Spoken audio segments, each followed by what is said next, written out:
Então vamos lá, pessoal, vamos começar aqui a falar sobre o assunto, tá? Então, para iniciar esse tema, eu primeiro quero contar uma história interessante, que é uma história real que aconteceu comigo e que eu até fico muito emocionada de falar nisso, porque eu engravidei da segunda filha, da Nicole, e eu fiquei muito assustada quando eu recebi o diagnóstico. Eu fui fazer o exame morfológico, né, do segundo trimestre. Eu já fazia ultrassom há muito tempo, né? Já vai fazer 7 anos que eu faço ultrassom. Eu engravidei da Nicole, foi no ano de 2017, né? Que ela nasceu em 2018. Eu recebi o diagnóstico de colo curto e risco aumentado para parto prematuro. Então eu bato muito nessa tecla, porque foi isso que me fez estar aqui onde eu estou hoje, foi o que aconteceu comigo que me fez estudar mais, que me fez procurar me especializar na medicina fetal e poder ajudar outras mulheres que passam pelo que eu passei, tá? Então eu fui diagnosticada com colo curto no ultrassom morfológico do segundo trimestre, muito bem feito. E eu não queria aceitar aquele diagnóstico. Eu ficava pensando, poxa, mas eu não tenho nenhum problema, eu tô saudável, será o que aconteceu? E aí eu fui me especializar, fui estudar, foi aí que eu aprendi, né, que a gente não pode medir o colo de qualquer jeito, a gente precisa medir o colo com a técnica adequada. Então, a gente não pode menosprezar, porque às vezes a gente vai fazer um ultrassom obstétrico e a gente só fica pensando em ver o bebê, né, em ver a placenta e ver outras estruturas, mas a gente esquece do colo uterino, né? E é tão importante o colo uterino, é tão importante a gente fazer esse rastreamento do parto prematuro através da medida do colo. Então vamos lá, eu vou explicar um pouquinho sobre como isso é realizado na gestação. É preconizado, através de vários estudos que já foram feitos, que o colo do útero deve ser medido pelo menos uma vez durante a gestação. E o período ideal, essa vez que ele deve ser medido, é no período do ultrassom morfológico, entre 20 e 24 semanas. Por que faz essa medida? Porque, pensem comigo, o que está segurando o bebê dentro do útero é o colo do útero, né? Que é uma estrutura que é cilíndrica, mais ou menos assim, tá? E ele funciona como uma válvula e ele tem que segurar a gestação até o final. Porque se essa válvula for fraca, for frágil, for mole, ela vai abrir com muita facilidade. Então, com o decorrer do tempo, o bebê vai crescendo, o bebê vai ganhando peso. O líquido amniótico, né? Tem o peso do líquido amniótico, tem o peso da placenta que também vai crescendo com o decorrer da gestação. E aí tem uma hora que, se esse colo não for suficientemente forte, ele não vai segurar a gestação e esse colo simplesmente vai abrir e aí vai acontecer o trabalho de parto, tá? Então, por isso que é importante fazer esse rastreamento. Então, como eu falei, o rastreamento deve ser realizado pelo menos uma vez na gestação e o ideal é que seja feito no período morfológico. Isso varia muito de gestante para gestante. Se for uma gestante com história obstétrica prévia de parto prematuro, então ela tem que ser avaliada um pouco mais cedo e mais frequentemente, tá? Então, por que o parto prematuro ele pode ocorrer? Isso vai depender de 3 fatores. Desses fatores é o fator materno. O segundo fator pode ser o fator mesmo inerente à gestação e o outro fator pode ser relacionado ao feto. Então, em relação ao materno, estou aqui com o meu roteirinho que eu fiz para falar para vocês. Então, em relação ao fator materno, né? O que pode levar a um parto prematuro? Uma história obstétrica, ou seja, uma mulher que já teve parto prematuro anterior, na gestação anterior, ela tem um fator de risco aumentado e ela tem um risco aumentado em torno de 20% de ter um novo bebê prematuro. Então, isso é muito importante a gente levar em consideração. Outro fator relacionado à mãe que é importante são as malformações uterinas, também chamadas de malformações mullerianas, tá? Que é quando o útero pode ser unicorno, útero bicorno, um útero muito pequeno, que é um útero infantil, um útero septado. Por que que essas malformações podem levar ao parto prematuro? Porque o útero, devido à anatomia mesmo dele, ele não vai conseguir se expandir adequadamente, como deve ser numa gestação habitual, e aí o útero não consegue crescer muito e não consegue segurar aquela gestação por muito tempo. Então esse é mais um fator. Existem outros fatores também que levam ao parto prematuro, como por exemplo infecções, tá? Um desses fatores importantes é a infecção urinária. A gente sabe que uma infecção urinária não tratada pode levar a mulher a um trabalho de parto prematuro também. Então é muito importante reconhecer tudo isso para poder prevenir, e até mesmo algumas condições, como por exemplo a infecção, é tratável, dá para tratar para evitar que a mulher entre em trabalho de parto prematuro. Outro fator de risco relacionado à mãe é o tamanho do colo. Então, o que acontece? O colo é uma estrutura, né, que fica ali no finalzinho do útero, e essa estrutura ela é composta de fibras musculares e fibras elásticas. Então, algumas mulheres têm uma tendência a ter mais fibras elásticas do que ter fibras musculares. E as fibras musculares são as que sustentam ali o colo do útero, né? E as fibras elásticas, elas deixam o colo mais mole. Então, por algum fator genético, a mulher tem um colo mais mole e ela tem uma tendência a ter um colo do útero fraco, que não vai segurar a gestação até o fim. E isso a gente consegue fazer pela medida do colo, a gente consegue avaliar pela medida do colo do útero que eu falei. Importante falar também que a medida do colo do útero deve ser feita por via transvaginal. Algumas mulheres estranham, né? Chegam para fazer o exame de ultrassom já com a barrigona, né, para fazer o exame morfológico e falam: não, doutora, mas eu não quero fazer transvaginal, porque minha barriga já tá grande, dá para fazer por cima. Realmente, a gente vai fazer o exame por cima, mas para fazer a medida do colo, a gente precisa fazer o exame transvaginal para medir o colo, que é a maneira correta de medir o colo. Medir o colo por cima não tá correto. Então, já foram feitos vários estudos que a medida do colo tem que ser por via endovaginal e com a bexiga vazia. E a gente precisa ficar pelo menos 2 a 3 minutos medindo o colo do útero. Por quê? Porque o útero, ele pode se contrair. Então, às vezes a gente vê um colo do útero pequeno, mas às vezes só uma contração do colo do útero. Então, a gente precisa esperar um pouquinho para saber se ele vai normalizar ou não. Ou ao contrário, às vezes a gente vê um colo do útero longo e aí entra também outra técnica que a gente precisa fazer durante o exame morfológico, que é fazer uma manobra. Eu faço 2 manobras para poder avaliar o colo do útero, porque eu já vi várias vezes a gente colocar o transdutor do transvaginal, ver um colo grande, bonito, e na hora que peço para fazer a manobra, ou eu mesmo faço a manobra de compressão do fundo uterino, aquele orifício interno do colo, ele abre. E aí eu vejo que o colo é insuficiente, que é o que a gente chama de incompetência istmo-cervical, que é quando o colo ele não consegue ficar fechado até o final da gestação. E é importante também que só dá para avaliar isso pela ultrassonografia transvaginal. Então, às vezes, a gestante vai lá na consulta médica e o obstetra ele faz o toque vaginal.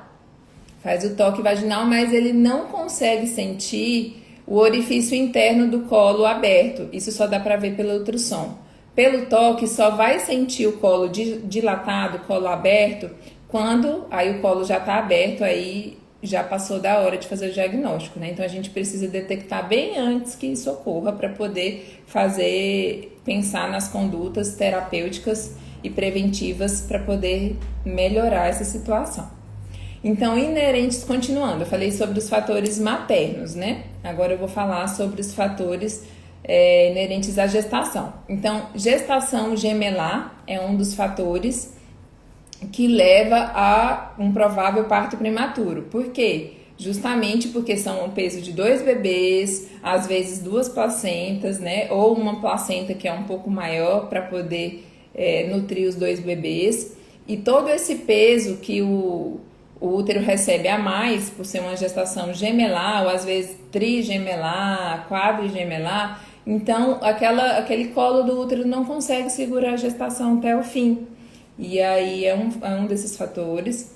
Outro fator é a quantidade de líquido amniótico aumentada, que é o que a gente chama de polidramnia.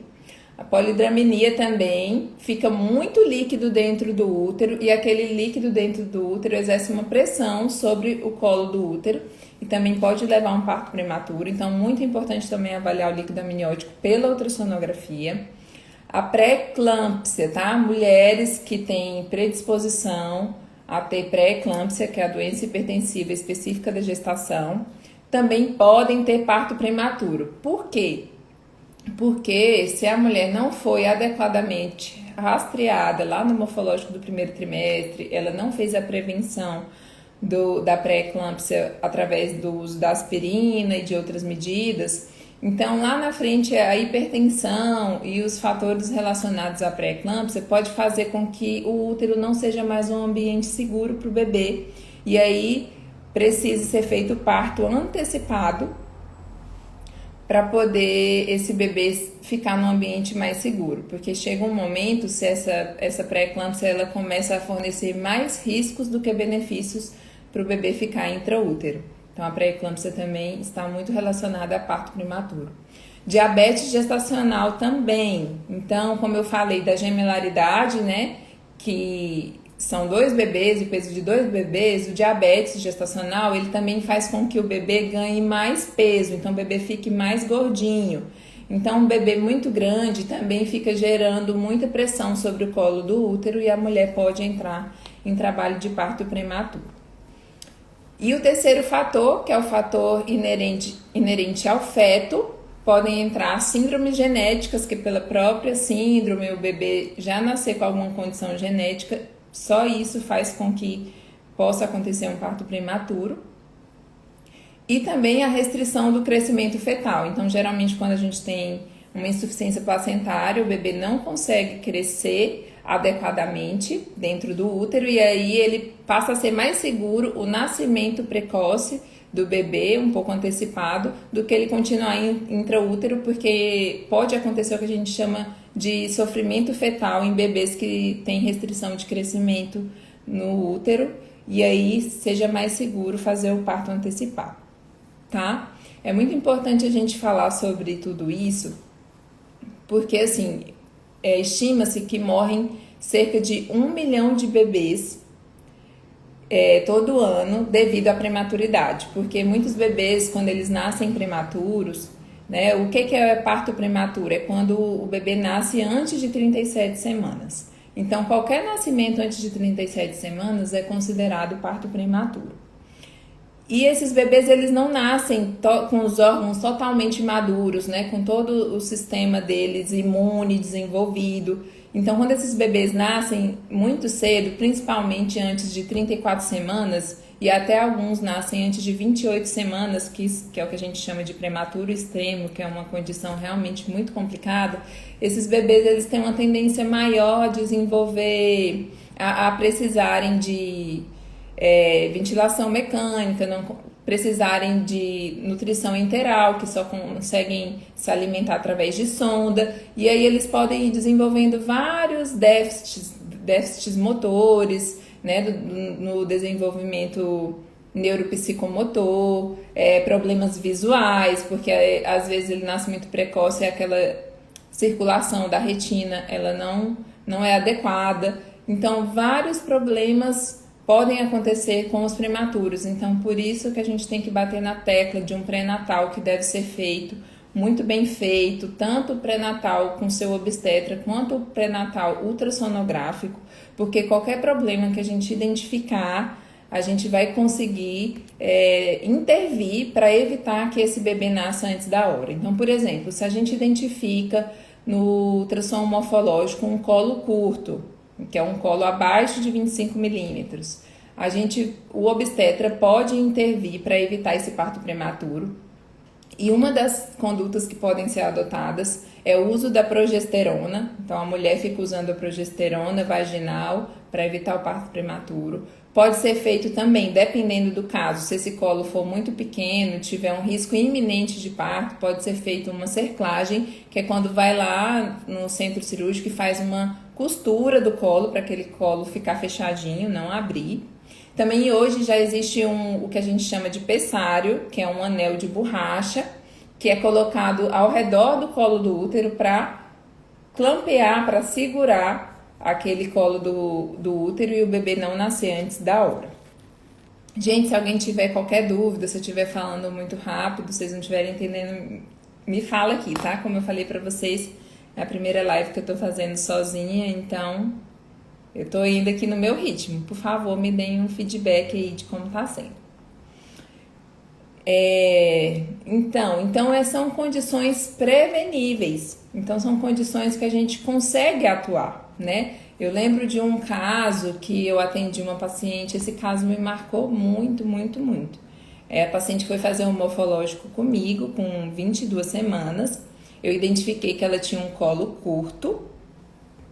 E aí, ela voltou depois de uns 15, 20 dias do exame que eu fiz, falando que tinha perdido o bebê, que entrou em trabalho de parto prematuro, que não fizeram nada por ela, não indicaram a progesterona, nem nenhuma dessas condutas que eu falei aqui.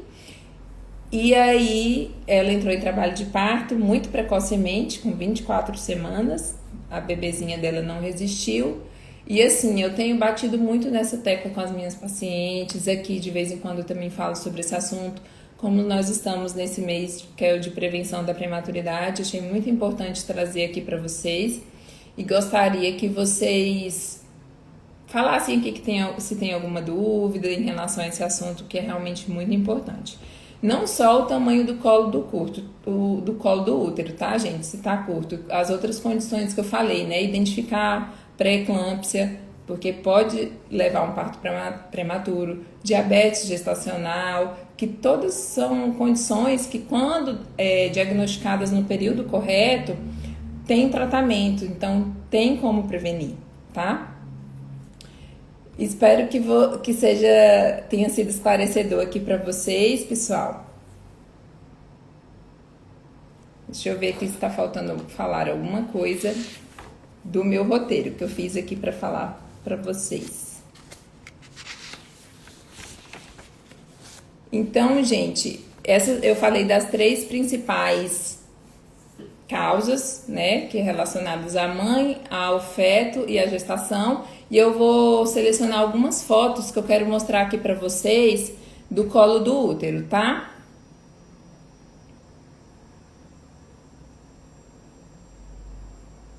Só um minutinho que apareceu uma pergunta aqui.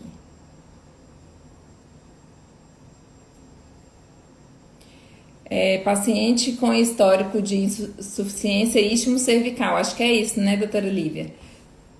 Paciente com histórico de insuficiência istmo-cervical em parto anterior, como que a gente segue? Então, quem teve parto prematuro anterior tem um risco aumentado de cerca de 20% de ter um novo parto prematuro. Então, a gente não vai ficar esperando o morfológico do segundo trimestre para medir o colo. Então, se a paciente tem uma história obstétrica de risco, a gente já vai iniciar antes a medida do colo, tá? Então, em torno de 14, 16 semanas. Aliás, no morfológico do primeiro trimestre, obrigada por ter me lembrado disso, porque eu tinha esquecido de falar.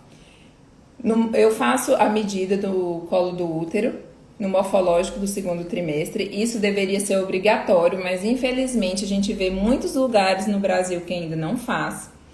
E assim, essa medida que vai acrescentar no seu exame cerca de 2, 3 minutos pode salvar uma vida.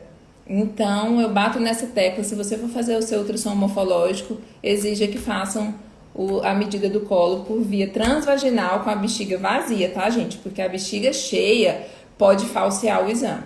Então, a bexiga tem que estar vazia e tem que ser feita com a técnica adequada e com a manobra de compressão do fundo do útero. Então, a gente aperta um pouquinho, faz um pouquinho de pressão para ver se o orifício interno do colo vai abrir ou se ele está competente, está fechadinho, evitando assim um parto prematuro. E se a paciente teve história anterior de parto prematuro, a gente já vai medir a partir do morfológico do primeiro trimestre, né? Então, eu, de rotina, faço medida do colo, mesmo sem história anterior de parto prematuro. Em todas, eu faço a medida do colo por via transvaginal no morfológico de primeiro trimestre também.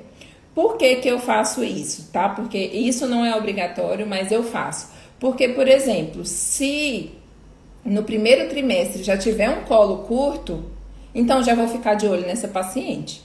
E eu faço também o transvaginal no primeiro trimestre, no morfológico do primeiro trimestre, porque eu vejo melhor a anatomia do sistema nervoso central, vejo as mãozinhas do bebê, vejo os pezinhos, porque como são estruturas muito pequenas, no morfológico do primeiro trimestre o bebê tem um comprimento crânio-nádega de muito pequenininho, mede em torno ali de 6 centímetros, então assim, para ver melhor essas pequenas estruturas eu já faço via transvaginal e eu já tô ali no transvaginal, eu já meço o colo do útero, e se eu já perceber no primeiro trimestre que é um colo do útero diminuído, eu já vou pedir para essa paciente voltar com 14, com 16, com 18, a cada 15 dias ficar medindo para ver se aquele colo vai se manter pequeno e vai diminuir ou se vai estabilizar, tá? Então, se tem anterior, a gente faz mais cedo.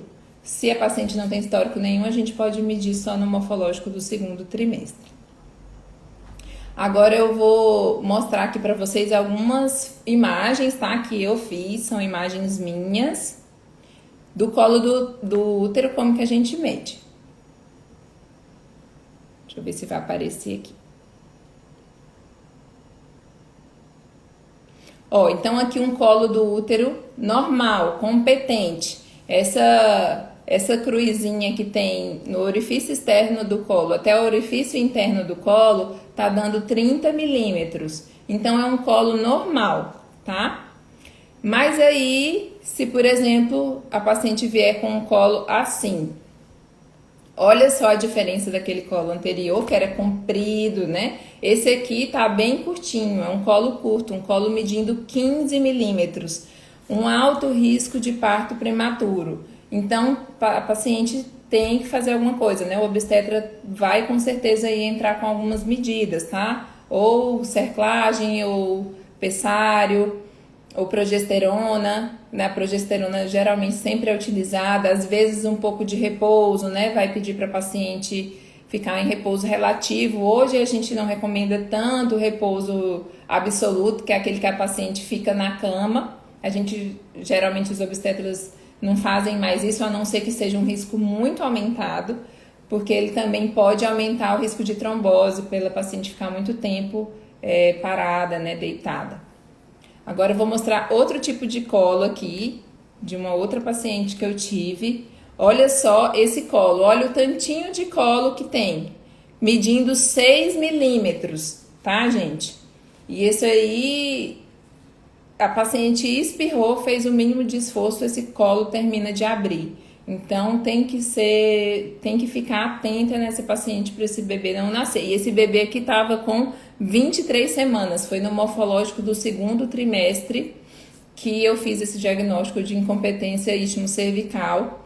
E esse bebezinho aí foi feito com essa paciente, foi feito pessário com uma colega aqui da minha cidade, que faz essa conduta, né, terapêutica de colocar um pessário, foi feito também progesterona, e o bebezinho dela ainda nasceu com 34 semanas, mas pelo menos saiu daquele período crítico da prematuridade extrema, e aí nasceu ainda prematuro, mas ainda com peso maior. A gente sabe que quando o bebê nasce prematuro, mas quando nasce com um peso bom, ele tem menos riscos, né? Então foi um caso muito lindo. Depois eu conheci o bebê, o Henrique, e uma história muito linda aí pra gente poder contar. E tem mais um outro caso aqui que eu também quero mostrar pra vocês. Olha só, esse colo com uma paciente de 22 semanas no morfológico, medindo 8 milímetros, também um colo muito pequenininho, que também precisa de intervenção para evitar que esse bebê nasça muito precocemente. Deu para entender, gente, essas fotos? Tem gente que fala que vai no exame de ultrassom lá e fala, doutora, não entendo nada, não sei como é que você entende isso. Realmente é muito estudo, é uma curva de aprendizado longa, né? Que a gente vai fazendo, treinando, estudando, vai aprendendo. Espero que vocês tenham entendido.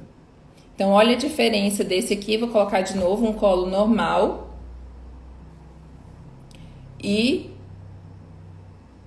o último aqui, tá? Então, voltando aqui.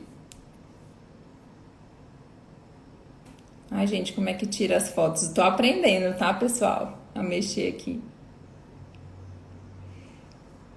Deixa eu ver se alguém comentou alguma coisa. Alguém perguntou aqui, boa tarde, doutora, aspirina sempre foi indicação para prevenir parto prematuro? Pergunto porque meu primeiro filho nasceu em 2014 e nem cardio nem obstetra me indicou na época. Não, gente, a aspirina, ela é indicada para prevenir pré-eclâmpsia, ela não é indicada para prevenir parto prematuro. O que é indicado para prevenir parto prematuro é a progesterona, tá? A pré-eclâmpsia pode ter para quem tem algum histórico? Sim. Pacientes que têm pressão aumentada antes de engravidar tem um risco aumentado. Pacientes que têm histórico na família, então se a mãe teve pré-eclâmpsia na gestação dela, pode ter um risco aumentado de você ter na sua gestação pré-eclâmpsia.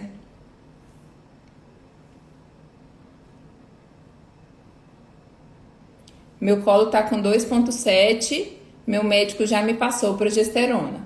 Ó, ótimo, ainda não tá abaixo do ponto de corte, que é 25 milímetros, você tá com 27, então teoricamente é um colo bom, mas a gente vai ficar de olho, né? Como tá muito próximo do 25, vale a pena a gente medir novamente esse colo.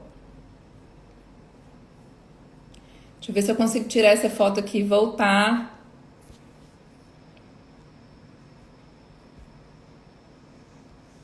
E voltar para a tela onde eu tava, gente. Não sei, gente.